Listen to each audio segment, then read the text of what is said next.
abaturana bebembezi b'endengo zitari zimwe ahabwa district y'Isingiro babuganira mu kabira kenje yo mu Rumasha Isingiro okushwijuma enkozesa ya sente zi gavumenti erukira kubahereza ezirumwe z'emyoga eza PDM nezeminyeto ogisireho nezabarema kandi babishomesibwe ngo baba nibende entunguuka beine gukora namana namugambere isoma ligura ifariya isoma tugambere ligizira bana kubaye byo birungi orumbi bakubinga abantu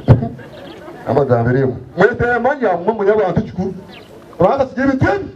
kunda n'ikeke na kwenda tawo nagaje mukundane ukuragize shi kuna bakuzere aho kiri magana mu mangana naho nimu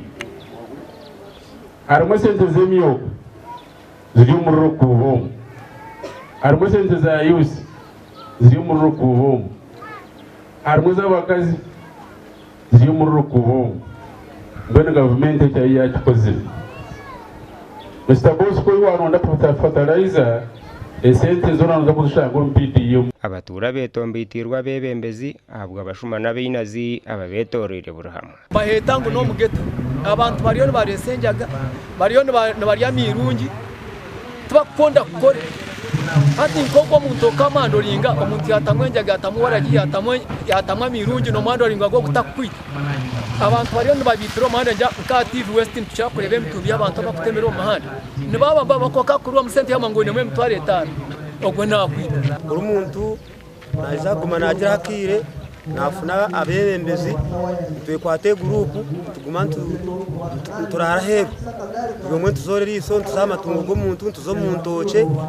kwebwa ngo umuntu yakora security ahabwe kana kwatanise n'abembezi basero abana bwanyuma bashabirwa kugaruraho bikwekweto ngukana n'abarukumanyekero aha mabanka n'amaduka bine kwanjurwa abebyo kwerinda twine yusi mostly akachweka batangiye no kutega abantu b'amahanda batandikire uto nani nyenda kufuna ngo buzuruzi babuzo umuntu wayine bitoke benabi kuzura mu rutoke rwe omururu kubo to kufuna kumusembundu isheme kwani nkora return yawe abugo kwezi a district so kwa no manyo no mukumi yoja kubaye to mu office na document zozona ni mahandika ni ngomani kwa return na DPC na manyangu ukuba tuneyo muki yeminyete mbara chana erukusiba hame irunje nebitokoza bwongo nabo barabwirwa ahabwa TV West and Sunday K William